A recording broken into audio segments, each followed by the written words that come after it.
Hi, and welcome to the Goblins Pockets. Welcome. We're your hosts. I'm Ian. I'm Monica. That's Monica. And welcome to the show. This is a show where we review D&D content and tell you whether you should spend your hard-earned time and money on it. And Yes, indeed. How are you, Ian? I'm okay. Yeah, I'm good.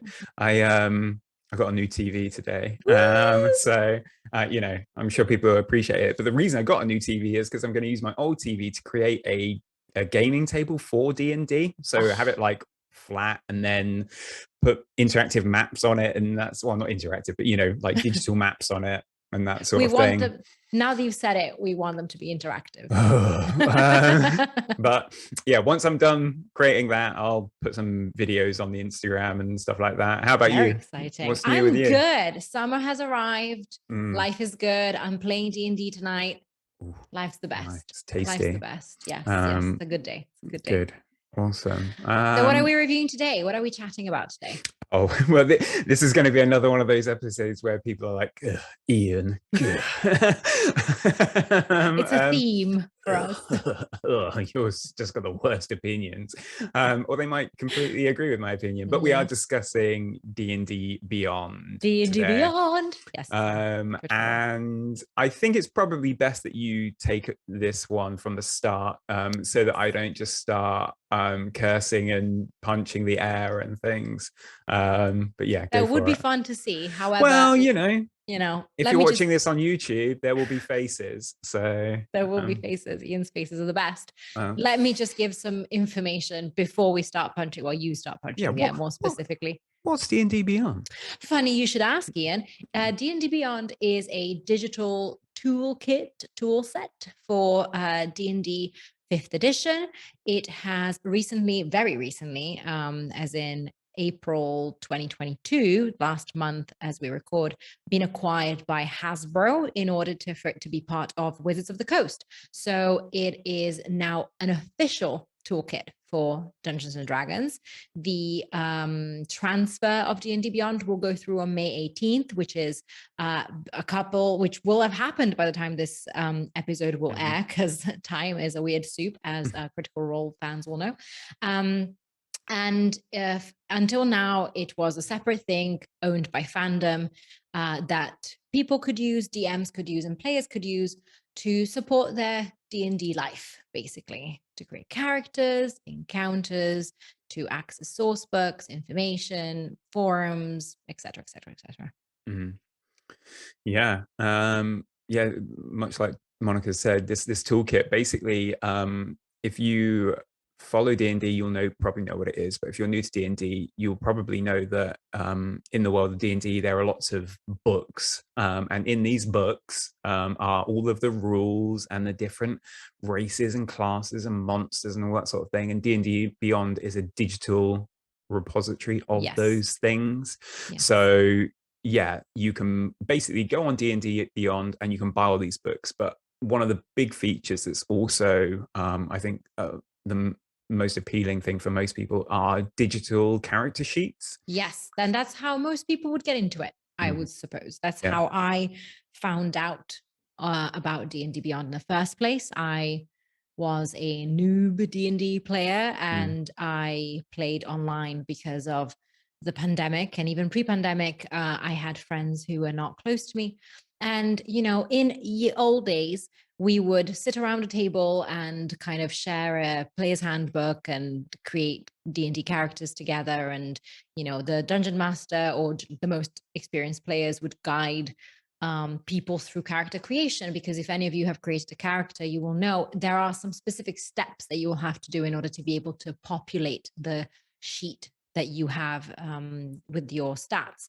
And if you don't know how to do it, it is quite overwhelming, knowing where to start. Yeah, even if you do know how to do it, it can be a lot. And depending on your kind of background and even things like accessibility, like that process is not that fun. When you're thinking of the idea of like, oh, I'm gonna have a cat that rides on the back of a pig, like that's awesome. How do I transfer that idea to a sheet is quite a task. And D&D Beyond does a really bloody good job of simplifying that. Their It does. creation wizard is, it It's just, top notch. it's Top step notch. by step. It Add is. this next, add this next. It does. It's Um, customized based on the type of character creation that you want, depending on whether you want standard array stats, if you want to roll your stats, if you want to do point by system, if you want to do milestone milestone level up, XP level up. It's created in a way that will adapt to whatever you need in your campaign and whatever your DM or your party has decided to do. And I think that is really what attracted me as a new player to use it, because one of the most complicated part of character creation is what numbers feed into what statistics, and it takes a while to get used to that dynamic.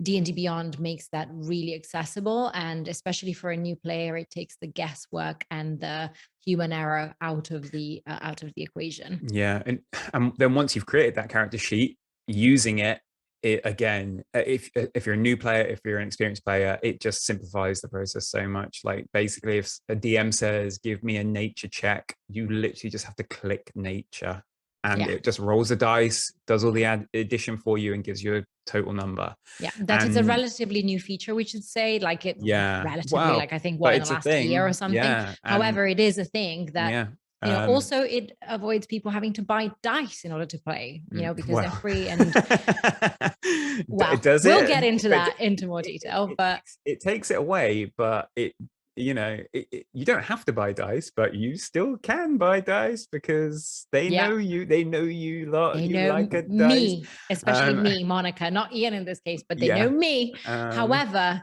we'll get into the specifics of what you can buy on D&D Beyond, but it is free to start with, meaning you can create up to 6 characters in the free version. You can you have access to the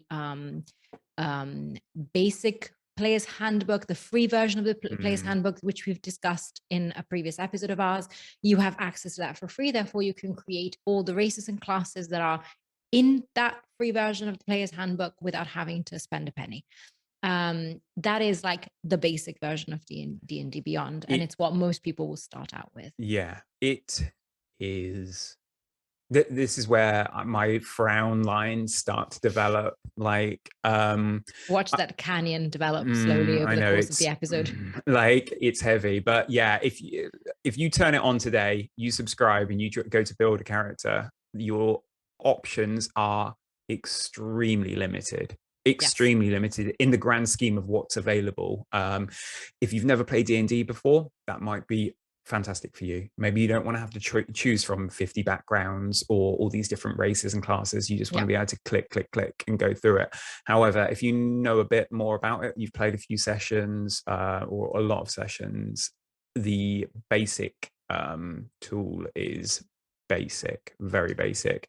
And I don't know if and when we should get into the topic of, if you own all of the books and then you transfer to D&D Beyond, you have nothing. You have nothing. Yeah, this is what I was about to mention, which is this connects to something we have discussed before, which is one of the main, I would say the main shortcoming of D&D Beyond is that, let's say you have purchased Tasha's Cauldron of Everything, amazing book full of incredible stuff that you can include in your campaign. However, you run your characters digitally because it's useful, like running a campaign digitally through D&D Beyond. Now we can get into the details of what that entails. Or as a player, it can be very useful. For example, spellcasters. D&D Beyond is super great because you can prepare if you're playing a class that requires you to prepare spells, then you can prepare them on the spot. You can just select them and unselect them. You can read the descriptions of spells as combat is going on. Like, it's very quick to do. So it's not a silly idea to run a campaign using D&D Beyond. However, you have your beautiful new book and you want to translate some of those things into your characters, you are stuffed, my friend, because you have access to none of that content digitally, and you will have to repurchase it either as a complete source book which is what you could do for, whatever, $30 or $25 or whatever the cost of the source book is, or through individual purchases, which I have done in the past. I have, played changelings and wild magic sorcerers, etc., which I have, because I already knew the class and I already knew the race and I knew that I wanted to play that specific class and that specific race.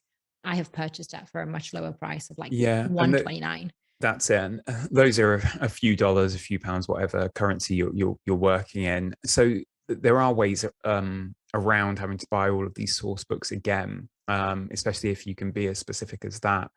Now, but it's not ideal. I guess we're talking about this kind of from a player perspective. Yes.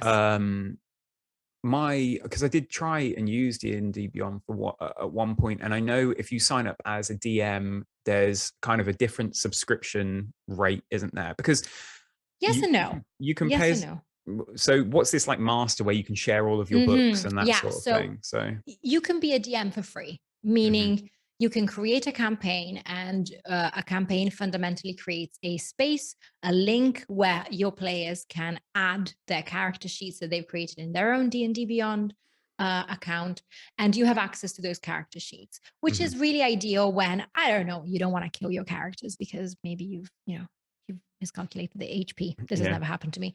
So it's very useful to have their character sheet in front of you and kind of knowing or helping them out, helping them out. You can see their roles if you're playing in the same room absolutely. Or miles away. Roles. You can help them manage their character sheet because maybe they don't really know all the abilities that they have. It's great. It's wonderful. However, that's really the extent of it. Then you get into the subscriptions. You have two types of subscriptions. You have the hero level subscription and the master level subscription. The hero level is more ideal for players than DMs. It kind of gives you a number of perks, which are, to me, neglectable to say the least. The biggest perk is you can create unlimited characters and unlimited encounters. So it's useful if you are a promiscuous player and you really want to like play 1 million campaigns and you want to have 1 million characters and you play 1 million one-shots, and then this is great.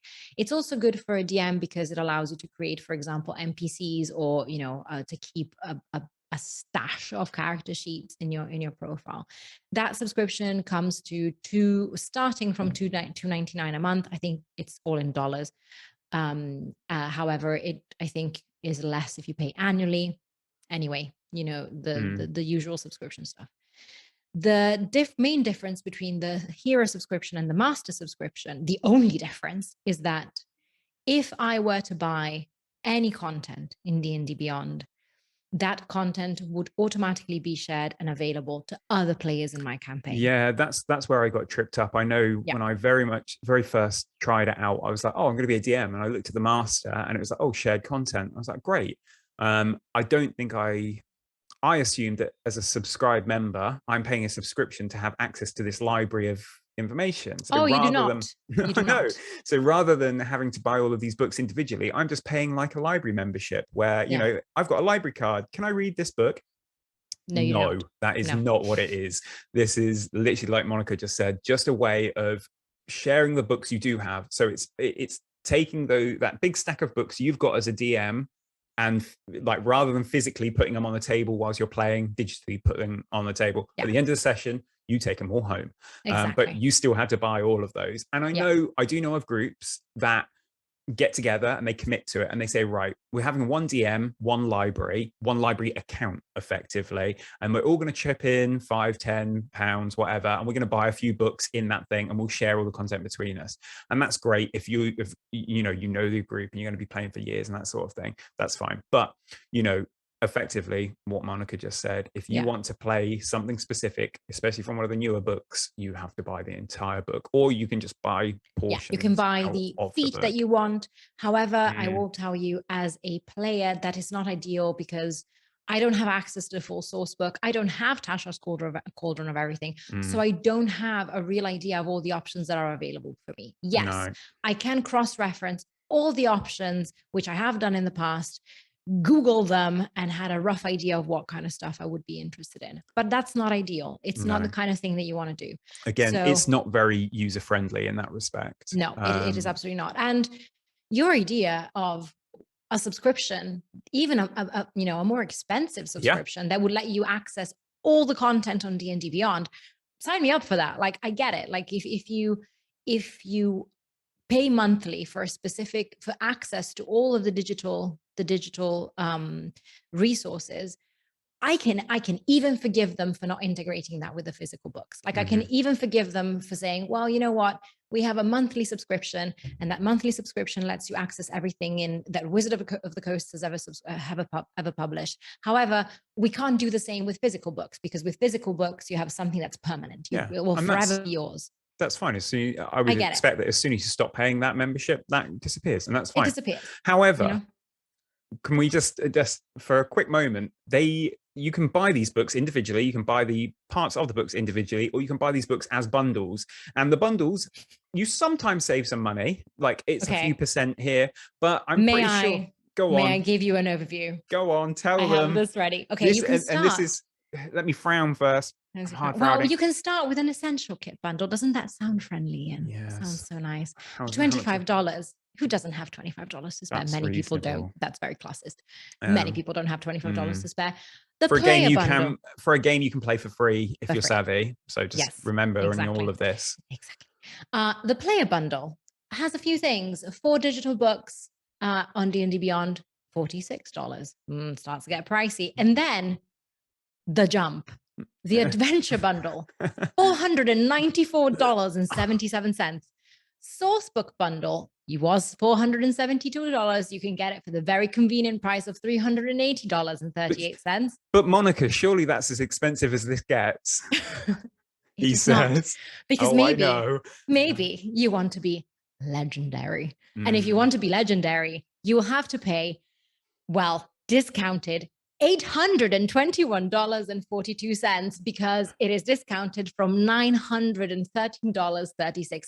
Now, maybe maybe it's just not for me and you. Bear in mind that it costs exactly the same if you want to buy the books. If you wanted to buy every book tomorrow, 46 books. It will cost you roughly the same. You're talking at £800-900. Like no matter how well you shop around, that it's going to cost you about that.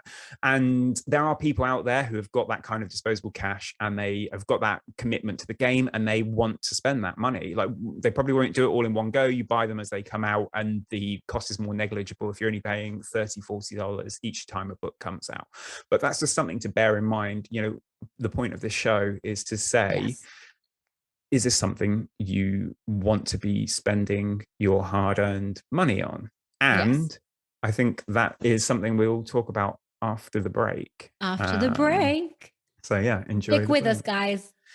It's going to get spicy. Okay. Bye. Bye. Hey, got an idea for something we should review? Or been thinking of buying something for your D&D collection, but the price has put you off? Why not join our Patreon? For just £4 a month, you'll get a say on what content we review, and when we buy something using Patreon contributions, we'll raffle it off to our patrons. So, you'll be in with a chance of winning the thing you wanted us to review anyway. Good, right? So, go find us on Patreon at The Goblins Pockets. And of course, all new supporters get a shout out on the latest episode. Because we love you. Okay, we're back, guys, and we had to rein ourselves in then, because we started having the discussion in the break. But we're saving it for here. We're saving the good stuff. We're a review podcast, and this is what we do. And just for reference, anybody who's not really picked up on it yet, I don't currently have a D&D Beyond account of any sort. Monica? I do. I have a D&D Beyond account, and I have a hero subscription. Okay, so that's where we're coming at with our reviews and our stances. They're going to be mildly biased in that respect. Mine's a far less educated review than Monica's, for instance. Well, it's educated in a different way. It's educated in a way that you have serious misgivings about. This is it. So should you pay for D&D Beyond, Monica? Yes. Okay, so this is a difficult question, because as we've discussed, you can pay for a lot of things on D&D Beyond. You can pay for a subscription, you can pay for bundles, you can pay for source books, adventures, digital dice, maps, you can pay for a whole lot of stuff. Do I think that you can play D&D with the free version of D&D Beyond? Yes and no. As Ian said, it's incredibly limited, and it's great if maybe you're a first-time player and you just want to give it a try. You know, it's fine to play like a standard elf rogue to start with. You don't even know what that means. Therefore, you know, by all means, the free D&D Beyond is fine. However, as soon as you start understanding what you like from D&D, it gets limited very fast. I think that there is a level that I find convenient, as in I have found it useful to purchase exclusively the things that I thought would make my game better. So I purchased the player's handbook. I purchased those two classes, 2 races like that I really, really wanted to try. And that set me back a very small amount of money, especially because, as we were discussing before, a lot of the discussion here is between disposable income that you have like all in one go, like nearly $1,000 in a single sitting, versus $3 here, $10 there, which is much more manageable for, you know, people like me, at least. Yeah. So you're saying that as a player who uses D&D as a Beyond, player, you spent about what, $40, $50 tops, yes, something like that. Yes. Okay. Yes, so like that. And you find it useful because it's good for character creation. Do you use the I'm guessing you use the sheet, the character sheet. I've used the digital encounter, which I have some misgivings about. I'm not 100% sure I like it. However, I also have the hero subscription because as a DM, I want to be able to create that backlog or that stash of characters that I could kind of use whenever. As of now, I don't think I have maximized that subscription. So I would suggest people really consider whether it's useful for them to have a subscription, or whether it's actually much better to like create characters old school and have a physical stack of sheets so they can just, you know, take out whenever they need to add an NPC to their campaign. So I don't necessarily think the subscription is worth my money, and I'm seriously considering stopping that subscription. Okay. That is that wouldn't get rid of your books or anything like that. No. So I've got some thoughts on D&D Beyond. Yes. Definitely. And I can appreciate the good in it. Things like the accessibility for new players is really good. However, the barrier to entry, i.e. the price gate that you have to go through to then use it, could put people off. Yes. So I think if you're a new player and you build a character as part of your group with your DM, and you do it all on paper and you get a feel for that, that's fine. If you then play a month or so, and you're like, I'm really enjoying D&D, and my DM says that this campaign is going to go on for a year, maybe feel free to jump on D&D Beyond, purchase the class and the race you're playing, and just keep it really simple. You probably spend $10, $15, whatever, and you can get a few things. You can start building, and then you've got this digital character sheet that simplifies things. One thing I would say from a user point of view is that you will benefit more from D&D Beyond if everybody in the party is using it. Yes, 1,000%. The most recent campaign I was part of, one guy had D&D, maybe two had D&D Beyond, and the rest didn't. We were playing remotely, and we were playing on Roll20, something we'll review in the future. And now Roll20 is an online app that has its own dice roller, and the DM was using that, and he expects to see the dice rolls there. So all of a sudden that character sheet is moot, it's pointless. So they've paid for all this content to build these characters on D&D Beyond to then barely be able to use them. Yeah, they can check spells and things like that by clicking them, but it takes away that opportunity to have the dice roll and all of those sorts of things, the level ups and the interaction you can have with a DM. So if your party all uses D&D Beyond and they're trying to encourage you to get onto it, you will benefit the group if you do, and you will work better as a group in that respect. I'm about to start a new campaign, hopefully. Yay! Would I buy things in D&D Beyond and encourage them to use it? Probably not. Your However, campaign is also local, yeah, right? yeah, this is it. Again, I don't think there's anything wrong with having it local. Mm. I think if you're playing in person, this is another thing to bear in mind as well, from a barrier to entry and Mm-hmm. a user point of view. D&D Beyond is a digital product. If you're playing in person, you have to have some way of carting that around with you, whether that's a laptop or a tablet. There's an app for the tablet and there's an app for your phone, but I think Yeah. it's not the most user-friendly thing. Yeah, I have the app for the phone and it's not super user-friendly. Yeah. So you're going to need a laptop. You're going to need an iPad or, a tablet of some description. Or you're going to have to print it. And therefore you go back to having a paper character thing. sheet. And yeah. If you prefer tactile, real things, you already know that you're not going to get it. I love making notes on my character sheet. I love being able to see everything, the speed of it and all that sort of thing. I don't struggle with the maths of D&D. So for me, that's not a massive advantage.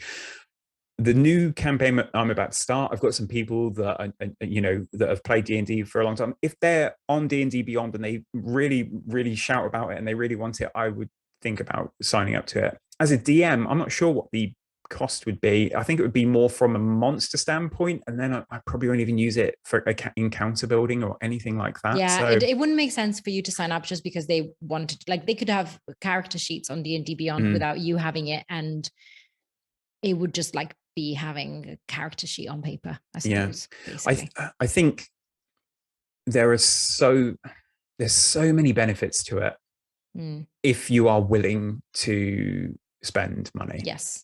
And if you are a fan of digital products, because at the end of the day, I've got a few books on my bookshelf that are D&D related. If I decided tomorrow I'm not interested, I could sell them all. And that's some money back in my pocket. Digital stuff never going to happen unless you're willing to sell your account. And that's something to bear in mind as well. There are some big positives for it. Is hyperlinking is a big thing that they've gotten into. So if you've got these digital books and you're reading along and it says something about in combat about if you're underwater, armor does this, and it might be that armor is highlighted underlined as a hyperlink. You can click that, it will take you to the section with armor. It user friendly as hell. You've got the search ability. If you're happy sat on a laptop, like having a laptop in front of you when you're playing, or you're playing online, there's going to be loads of benefits to getting it. I think that the crux of it is, can you use it for free? I would argue no. Like, you're going to have to spend an amount of money, and if you are completely new to D&D, chances are you're going to have to buy a source book, like, at least.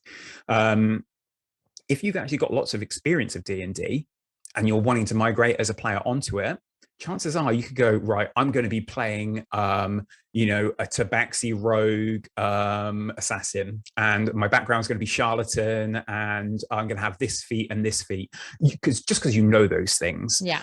You can go in and just go, bye, bye, bye, bye, bye, bye. And you can get away with, like, I don't know, $10 worth of expense, and you have your character. And if you play that character now for the next year, what's $10? That's fine. However, so just, bear that in mind. And it might be that as a DM, you've got that same amount of knowledge and you've got a new player, and you talk to them about what they want to be, and you'd be like, right, I'm going to put you on this path because I think this is a good path for you. It's going to cost you $10 to set this up. And then if you decide, like, oh, actually, I don't want to be an assassin anymore, I want to be like a fucking arcane trickster or something like that, then you just $2 or whatever, boop, you move on to the arcane trickster. It's a few things, but you're going to need some input from somebody if you're a new player. So just talk to people. It's all about D&D. It's all about communication in your campaign, in your party. If you don't have D&D Beyond and you want to fit in with a group that does, speak to people and get advice and do it with them if you can. If you're doing it online, I can see the benefits of this. I think it's like the Adventure Zone. I know that they're all playing, and they're pretty much like, it's all theater of the mind, and they're probably playing over Zoom or Skype or whatever, and they've got it on their tablets separate too, or they've got a split screen or whatever. So they're doing it all on there. The DM can see the dice rolls. So if you're not already using a tool and you're thinking, oh, let's go digital and we're not going to use Roll20 or anything like that, like, this is another good thing to have. I'm also just, I love physical things. Like, I like tactile. I like you know, I like minis, even though I refuse to spend a lot of money on them. I like minis. I like pen and paper. I doodle a lot when I'm playing, and I like a character sheet where I can see everything and manipulate it as and when I please. Like, that's just me, and that's my opinion. Absolutely. And I think it makes sense. It's a very reasonable opinion, especially for someone who has you've played a lot in person. I've played a lot digitally because of I live in Italy, and all of the people that I play with live in the UK, if not in the US and Canada. Hi, Kelsey and Sarah. I'd say shout out. No, thank you. Oh, sorry. No, it's fine. They deserve it. And basically D&D Beyond has allowed me to move around, especially as we were discussing with the player's handbook. One of the reasons why I don't have it is because I haven't really been able to settle down anywhere. D&D Beyond allows you to have the good thing about the digital tool set or toolkit is that you can carry it with you, because if just with a laptop, which is a pain in the butt if you play in person, but it really is great if you don't know where you'll be playing from. That said, highs and lows of D&D Beyond, which I haven't discussed. However, I like to conclude with that. Highs, homebrew content. You can add your own stuff. So you can create stuff that you can give to your players, and you can include, and you can spread around, and you don't have to purchase everything you want, because you can also create some stuff. So you maintain some of the creativity that D&D allows you. Wonderful. That said, I am blessed that one of my DMs is a great artist, and therefore one of the first things she ever made us were like item cards with intricate designs on them. And, you know, I will forever be betrothed to those kinds of, you know, physical things, as you say. Like, they will always be the best. But the creativity is there if you want it.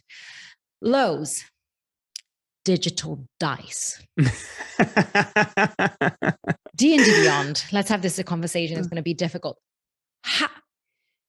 I respect the fact that you think that, or that there really are some people who are willing to spend $8 on like images that roll on your screen.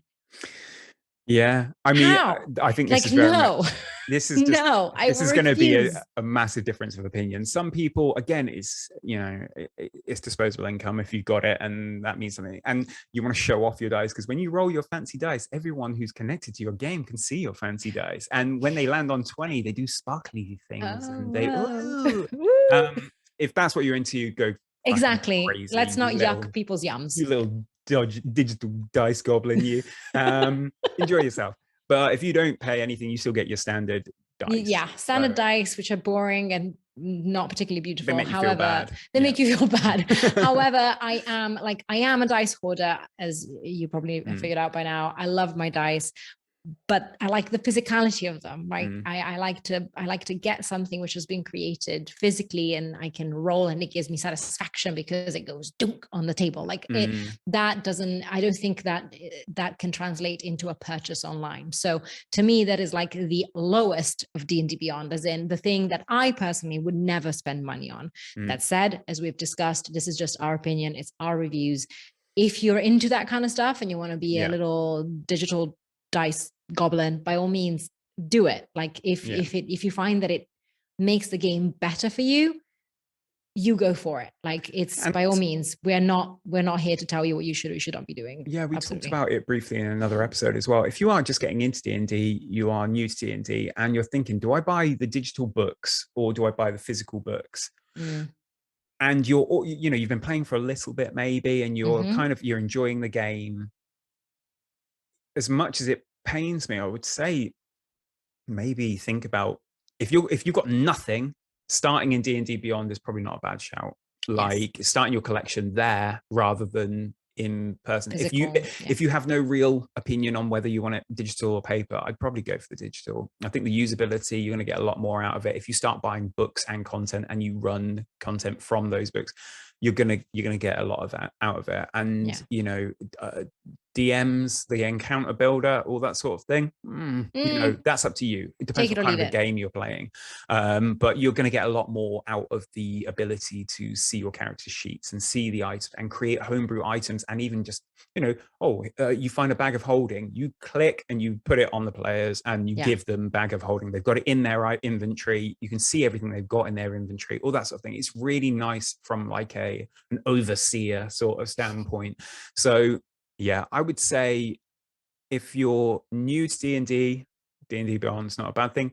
If you've got some money and you're an old-timey D&Der, but you know what you're doing, just spend those few dollars and buy those little bits and bobs that you need. You know, you can still use D&D Beyond for a limited cost, and it'll probably be worth it from a usability standpoint.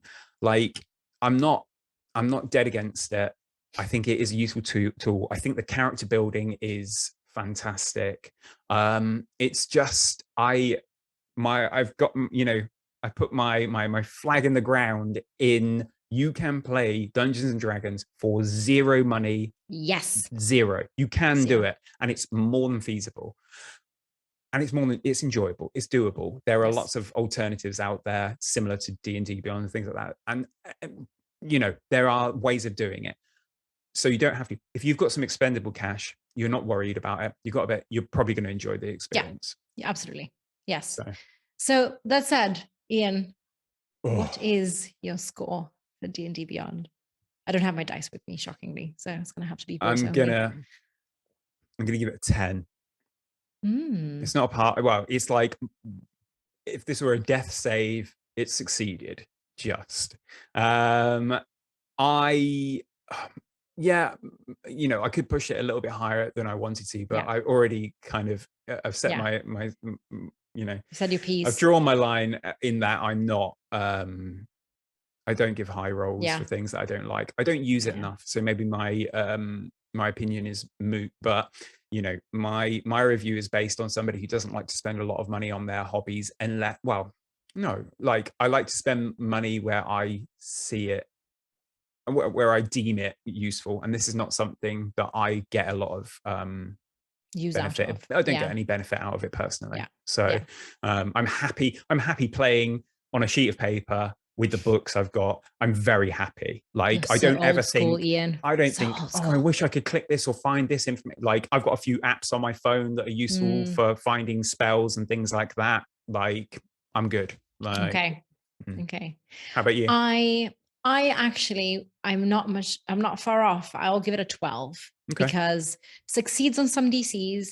However, the fact that, first of all, doesn't have any physical to digital integration is and if shocking. you were listening to this to hear our opinion on whether we think that'll ever be a thing, I personally don't think it ever will. Why would I don't they? think so. I think they're more, they might be closer to what we were discussing of like a subscription that actually lets you access the material. I Honestly, think that's much more of a possibility. If they roll that out as part of this, like this purchase that they've just done, if they roll out a subscription where you can pay, I pay $15 a month and have access to everything, or, you know, again, access to those bundles that you spoke about. So having like the $10 a month to access the Adventurers bundle, I could see the purpose of that. Yeah, exactly. So that's the kind of the main reason I gave it something that was a bit higher than 10, because I do think that it does knock down the barrier for new players a little bit. Like, it does make it a little bit more accessible for new players to create their character, a basic character, but in a way that they feel is not completely overwhelming. So I think it does deserve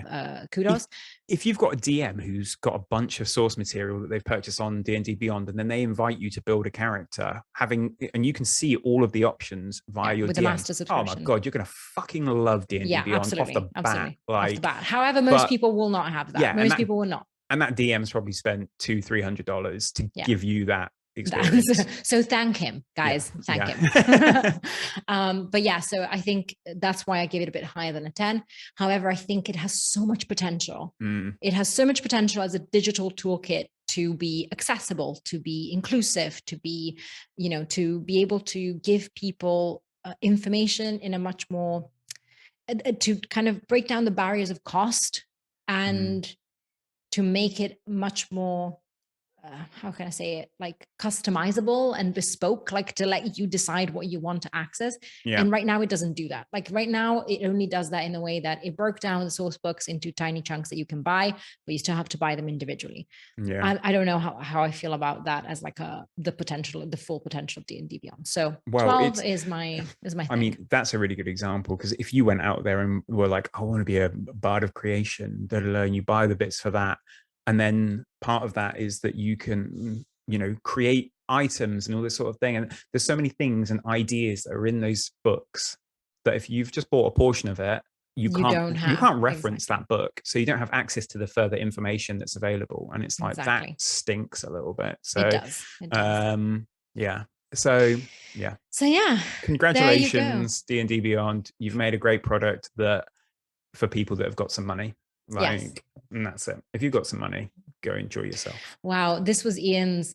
I'm not angry, I'm disappointed. Yeah, that's Like, very much it. You're going to tone. learn that the reason part of the reason we created this podcast is because I'm a tight-fisted old man. So it's like you can have my money, but I want to get what I want out Something of this from thing. it, Yeah, I'm going to yes. get something from this. So yeah. Well, thank you guys for sticking with us in our long rant for and against, but mostly against D&D Beyond. Sorry. Sorry, guys, if you want to sponsor us. And well, thank you so much for listening. And you can find us at the Goblins Pockets on Instagram, on Patreon. Please subscribe, support us. So if you want to see more stuff from us, if you want us to review something that we can then raffle off, we would love to have your support. And email us at the Goblins Pockets at gmail.com. I was about to like stutter on our own. You nailed it. I did. I'm so good at this, guys. I'm so good. And let us know what you'd like us to review next. Yeah. Send us some comments, like, subscribe things, rate things. We want to know what you think. Okay. All right. Thanks, guys. See you next time. Bye. Bye.